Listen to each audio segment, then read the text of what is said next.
first read series where I do a first reading of a poem by a poet I don't know or know very little about, really just for the sheer joy of doing the reading. So it's like getting back to what brought me to poetry in the first place. It might not be the best reading in the world, and I might change it if I read it 2 or 3 times, but it's a first reading, and that's interesting to me and myself, just to I think, record to see how it happens. Maybe it's not interesting to you.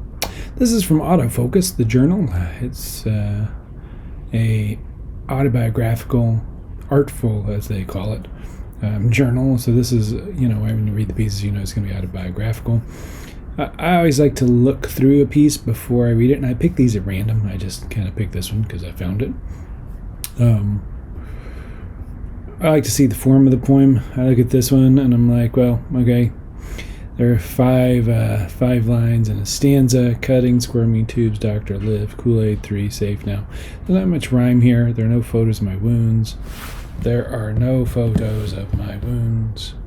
After running headlong into roses. Okay, so there's different syllable counts for lines. I'm going to assume this is free verse. Or open verb form. I might change my mind once we get through it and start reading it, but from there I'll go for it. This says it's by Tina Posner. I don't know Tina's work at all. Sorry, Tina. I don't really know much about her. She lives in Austin. It says it is finishing an MFA at Pacific. I don't know if that's still the case. We'll see. Reckless nature. One of the things I found a little odd about this autofocus, they put the pictures right in between it, so sometimes it gets in the way with the title. I doubt that the poet picked the picture, but who knows. A reckless nature. The title's, pretty evocative of somebody who was reckless when they were younger. And we have the little italicized section here for what's left of that girl and me. So it's going to be about, presumably, I haven't read it, like I said, presumably it's going to be about the poet when she was younger and what she was like, right? And celebrating that and kind of hoping a little bit of it's still there. But I haven't read it, so let's go. There are no photos of my wounds after running headlong into roses. No photos of my father ripping out every last thorn years before paving over a yard of dead grass and hardpan. This is fun because you don't know if the father has ripped out all the thorns because his daughter keeps running into them. And why would you keep running headlong into roses and getting all punched up? Unless you're a reckless nature, but, kids do that kind of thing. Every last thorn years before paving over a yard of dead grass and hardpan. So the yard now has been paved over. It's along with the wounds, and there's no record of it outside of the story we're being told, or the stories that are told about it. I sit behind the garage, cutting earthworms in two. When the squirming stopped, I tossed the limp, ruddy tubes on my heap of gray curls. Like a mad doctor, I was undeterred, but the halves never left. So it's, it's a fairly cruel image, but we're earthworms, and we see kids doing this kind of thing. Experimenting, playing, seeing what's happening, pretending like they're a doctor. She says, like a mad doctor, I was undeterred. Trying to get these halves to live, but they don't, right? That sense in which a child doesn't understand and does something to figure it out that actually is destructive. One splashed poison ivy with Kool-Aid. Oh, that's funny. Tempting insects to eat the leaves of 3. Yes. This is something a child might think, this kind of child logic. If you put the Kool-Aid on it, an insect might come and eat it and get rid of it. This plan would keep my schoolmates safe, and I thought giving it to the count of now before destroying the plant. Oh, it's another very childlike thing. It's a really nice thing about this poem. It's really evocative of how kids think and how much time they give it. So it splashes with Kool-Aid and then just destroys it right away, having not given it the time to actually work. This, crazy plan that's been thought through. Weeks went by covered in amber crust.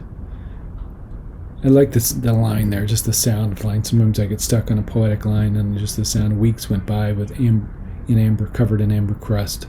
The C's, the W's. The hot weather came. Then we have the W and C's again.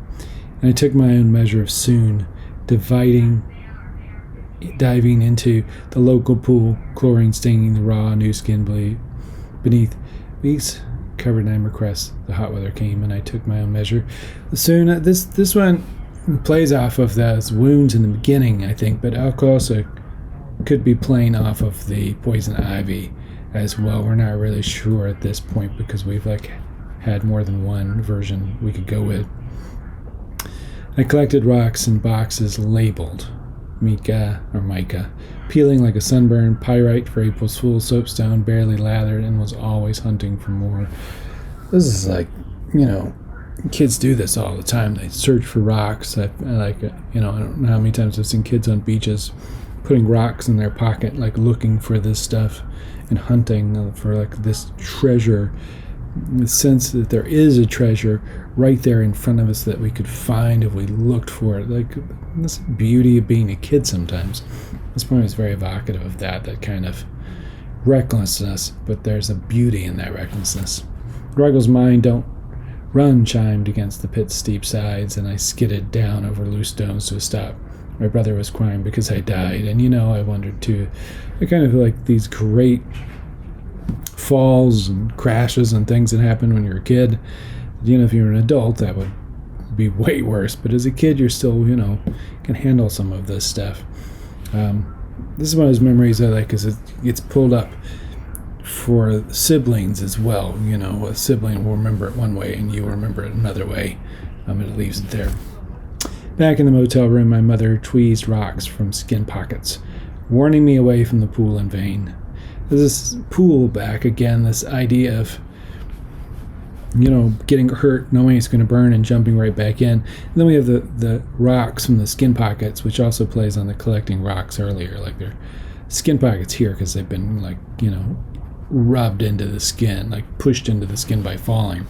There's this double play on it, finding rocks, finding these little things, being reckless enough to do this stuff. We both knew I'd dive right back in, blistering the air with my screams. That's the last, blistering the air with my screams, knowing it's going to happen, but still doing it, still feeling the pain, jumping into it, being reckless in it all, right?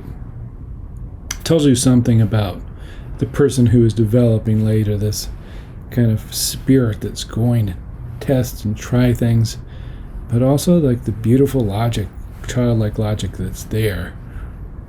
Things that we want, I think, and sometimes we want as adults to come back, but that we feel like we've lost in many ways.